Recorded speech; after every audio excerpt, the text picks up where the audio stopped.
going to be, I'm tempted to say fun and interactive. It will be interactive. The subject is not necessarily fun, it's deep. I've got a few of you here. I know this gentleman who I think you've consistently come to my workshops.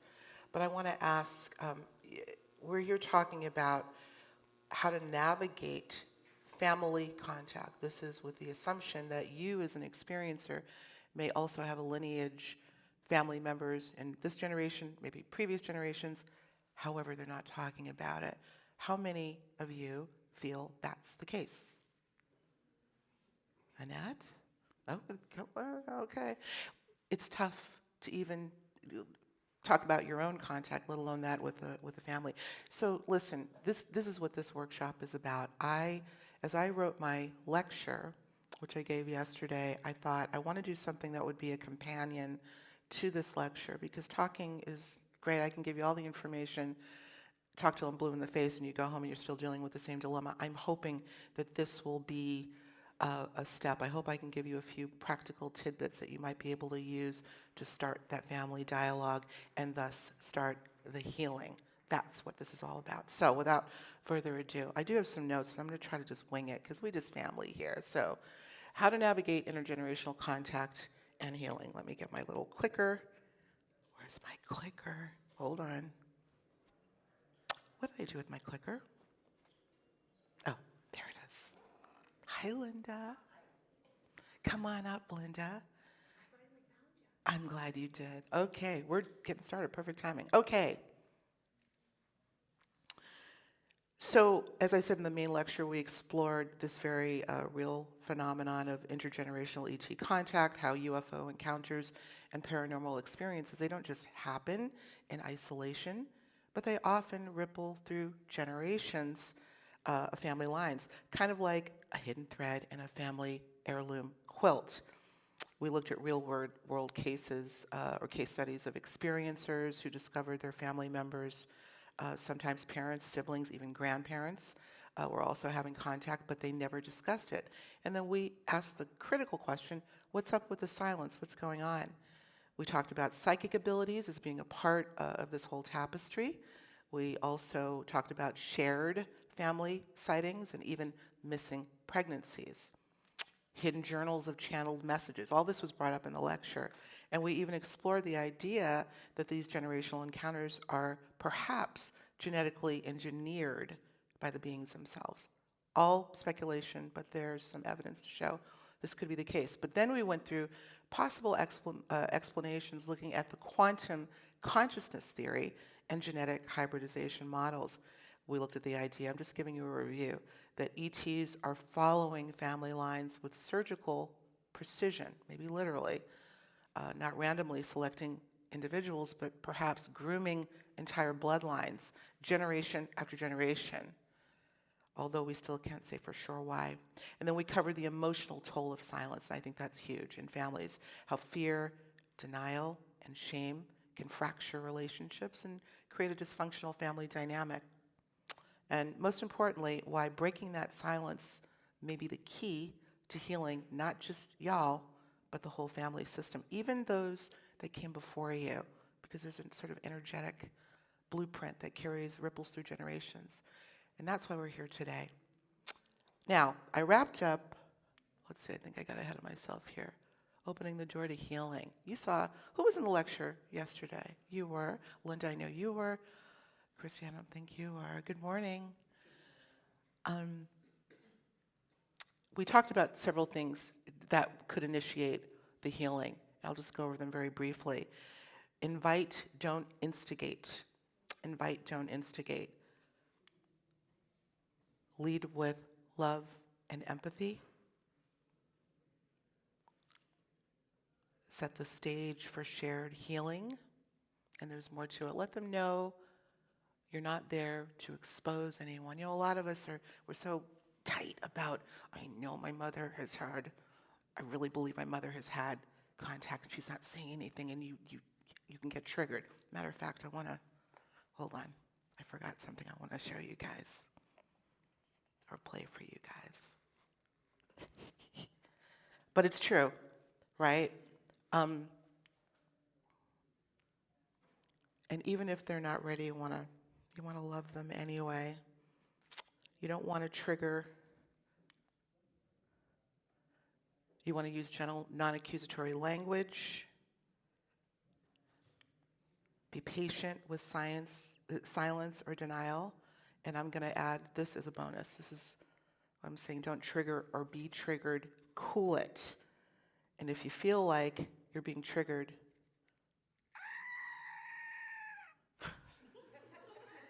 just use that. I'm not kidding. Got to have a little levity in the situation. It's not coming through. Amazon, my friend got this, and she brought it when she came to visit. She says, Alexis, this is how I get rid of, seriously, this is how I get rid of some of the anxiety. So you got to have, and I do think we take so many things seriously. There's always a time to smile, to laugh. There's something, again, energetically that does. So enough of that. Now, I want to play something for you. You heard it yesterday. I think it's worth repeating, those of you that were in the lecture. And this is Alan Stivelman. Alan wrote the acclaimed documentary about Juan Perez, who was this Argentinian gaucho who it turned out to be a lifelong experiencer, went to the press about his experience as a kid. Has anyone seen Witness of Another World? Absolutely watch that film. It came out in 2019. I had the pleasure of interviewing Alan, who did the film. What a story about PTSD this kid had, torture, and then ultimately healing. And this is how the healing happened. It had to do with family contact. Just indulge me. Linda, I know you heard this. We're going to play it again. I want you to hear this. Oh, hello. We need the audio. Let's go back one because I want to make sure you hear everything. Sorry, guys. We tested this, but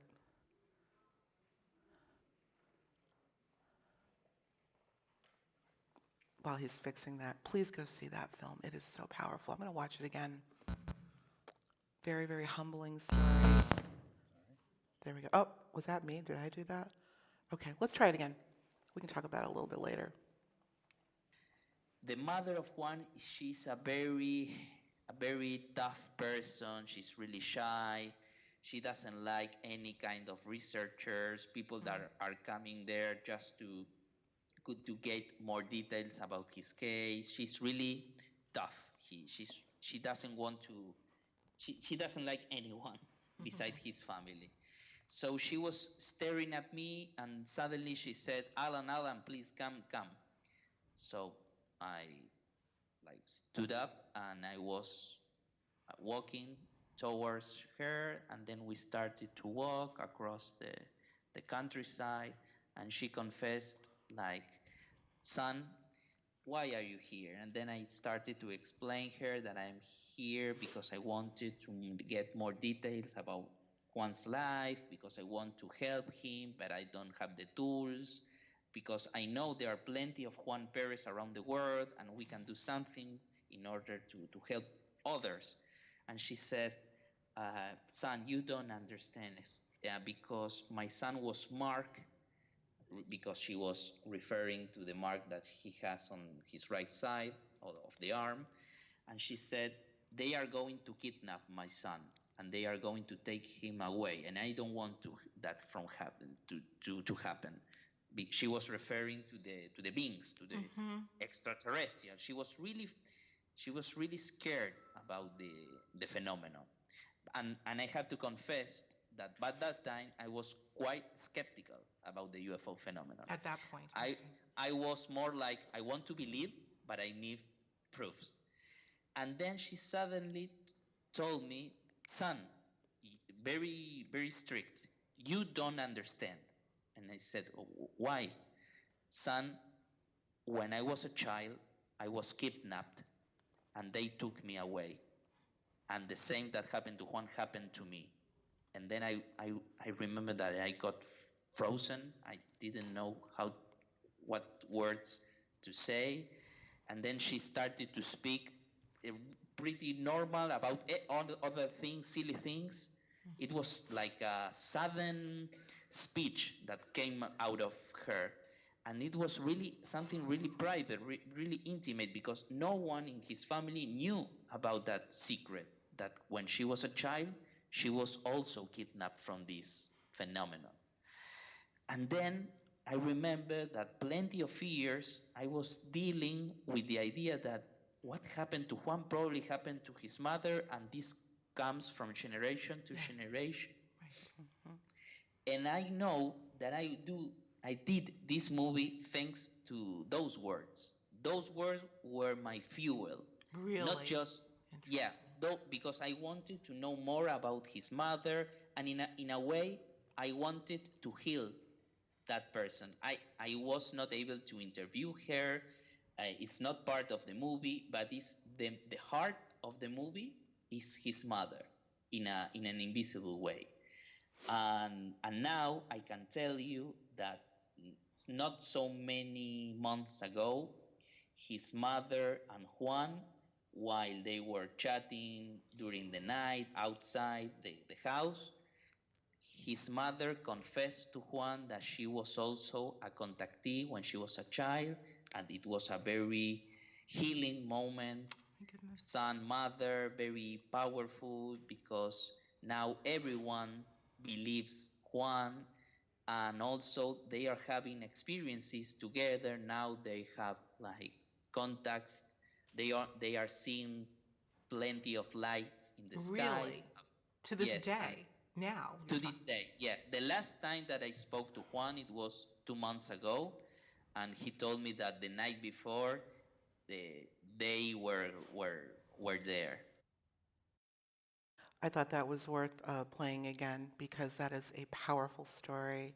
But look what it took for the mother to finally relent and tell first Alan. Now, Alan was this filmmaker, right, who came in as a skeptic, wanted to explore Juan Perez's case because it had been in the media. And go see the film is all I can say.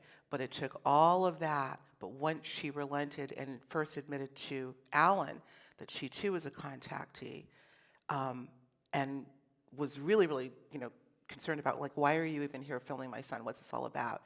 When she trusted Alan, she then told Alan. Alan became the intermediary. We don't all have that luxury, but look what happened. This is where I'm going here. Healing can happen. But we also have to remember that the reason why the mother stayed silent for so long is because she viewed her encounter as being kidnapped. We call it abduction. We don't know what happened. Maybe it was a very hellish experience, but she saw this was happening to Juan. But really, he was tortured more because he did not realize that he was coming from a lineage of this. If he had known, perhaps years and years of torment would have been non-existent. So I just wanted, I think that's very powerful. That's why I did my lecture on this, because this is some powerful stuff. How many people is this happening to? Okay, let's move on. Let's talk about heart intelligence activation. I want to bring in what I would consider probably the most important component to the healing work we're going to do today, and that's the heart, using the heart. Are you all familiar with the Heart Math Institute? You are? Okay, I'm going to play a little bit about that, but it's a research and education organization. It was founded in 1991 that studies the science of heart-brain communication and emotional self-regulation. They've had pioneering techniques to build coherence and resilience. And the work that they've done has absolutely shown that the heart has its own intelligence, its own measure of intelligence.